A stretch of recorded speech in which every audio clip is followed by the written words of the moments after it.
সকালবেলা এসে দেখি রস সব চুরি হয়ে গিয়েছে। এই সর্বনাশ।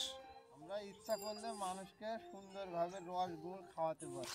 প্রত্যেকদিন 1000 টাকার ইনকাম করি। তলা এসে আমরা এক কুলি পরিমাণে রস পাবো না। জিরেন গাছের রস আলাদা হয় আর দোকাটের রস আলাদা হয়। 5টা। কুয়াশাচ্ছন্ন শীতের সকাল যেন প্রকৃতির এক মোহনীয় রূপ। চারপাশ ঢেকে থাকে সাদা কুয়াশার চাদরে।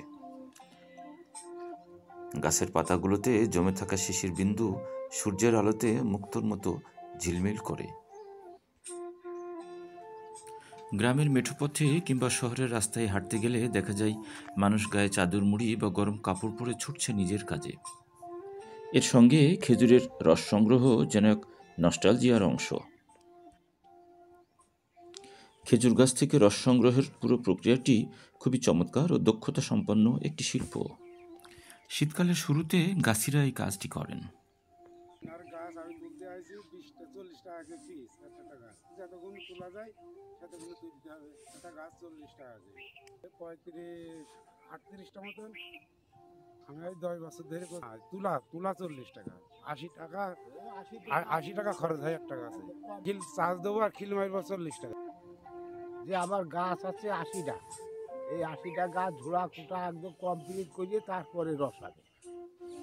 গাছি প্রথমে খেজুর গাছের ডালপালা পরিষ্কার করে কেটে নেন। কলার দিকে মেয়ে নিয়ে মাথায় যেয়ে এইটা দিয়ে তারপরে এইটা টাইনতে হবে। এইগুলো গাছ চাইছে কমপ্লিট করে দেবো।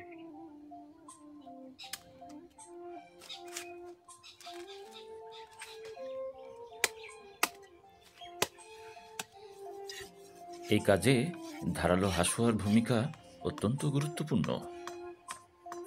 নিজের কয়টা গাছ আছে? 50। ও, আপনি ওই গাছ নিয়েই ব্যস্ত থাকবেন। হ্যাঁ, আমি আইতে জমি হয় প্রত্যেকদিন 1000 টাকার ইনকাম করি।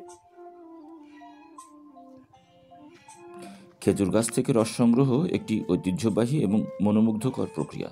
এটি সাধারণত শীতকালীন সময়ে সম্পন্ন হয়, কারণ এই সময় গাছ থেকে সর্বোচ্চ মানের এবং পরিমাপের রস পাওয়া যায়।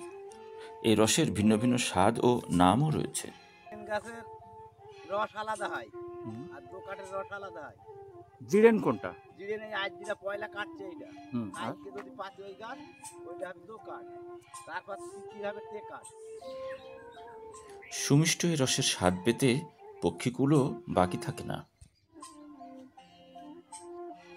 নলি বেয়ে ফোটায় ফোটায় রস যখন ভাড়ে পড়ে, তা এক মোহনীয় দৃশ্যের অবতারণা করে। সারা রাত ধরে গাছ থেকে ধীরে ধীরে রস ঝরে পড়ে। ভোরবেলা কুয়াশার চাদরে ঢাকা শীতের সকালে গাছিরা হাঁড়ি খুলে রস সংগ্রহ করেন। ঠান্ডা ও সতেজ খেজুরের রস তখনই খাওয়ার জন্য সবচাইতে উপযোগী। কুয়াশার সকালে খেজুরের রস খাওয়ার অভিজ্ঞতা গ্রামীণ জীবনের অন্যতম আনন্দদায়ক মুহূর্ত। কিন্তু খাঁটি পরিশুদ্ধ রস পাওয়া দুষ্কর বটে। আমরা ইচ্ছা করলে মানুষকে সুন্দরভাবে রস গুড় খাওয়াতে পারি। সব কিছু ঢেকে মেখে কমপ্লিট করে মানে গাছের মুখটা সুন্দর করে মশারি অথবা কাপড় দিয়ে ঢেকে রাখতে পারি, কিন্তু সারা রাত পাহারা দেওয়া লাগবে ওটা যদি সুন্দর করে আপনাদের খাওয়াতে চাই। কিন্তু যদি না পাহারা দিই, ওটা সকালবেলা এসে আমরা এক কুলি পরিমাণে রস পাবো না। এখন আমাদের সারাদিন গানের খাটাখাটনি পুরোটাই বৃথা হয়ে যাবে। খেজুরের রস চুরি একটি মজার গ্রামীণ প্রসঙ্গ। সকালবেলা এসে দেখি রস সব চুরি হয়ে গিয়েছে। কয়টা গাছের রস কাটা ছিল? 25টা গাছ। 25টা গাছ? একটা গাছের রস নেই? না, সব রস শেষ? সব শেষ। এই রাস্তার পরে এসে দেখি 2টো গাছের রস পেয়েছি। আচ্ছা, তো এই 25টা গাছে কতটুকু রস হতো? 3 ভাগ 3.5 ভাগ। আচ্ছা। শিশু কিশোরদের এভাবে খেজুরের রস সংগ্রহ গ্রামীণ জীবনের একটি চিরায়ত অংশ। গাছে তুমি কোন ক্লাসে পড়ো আম্মা? কোন ক্লাসে পড়ো তুমি? হ্যাঁ, একটু জোরে বলো। ব্র্যাকে পড়ো। আর তুমি কয়টা বোতল পেতেছো গাছে? 5টা। এই সর্বনাশ, এ কি ঝাপ!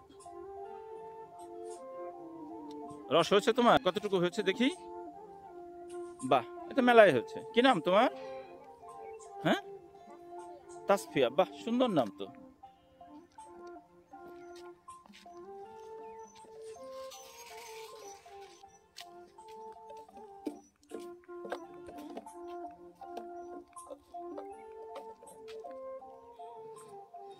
খেজুরের রস সংগ্রহ সুবিধাবঞ্চিত মানুষের জীবনের সঙ্গে জড়িয়ে থাকা একটি দৃষ্টান্ত, যা শুধু অর্থনৈতিক নয়, সংস্কৃতির একটি অংশ। তবে রস সংগ্রহের এই ঐতিহ্য টিকিয়ে রাখার জন্য সচেতনতাও অত্যন্ত জরুরি।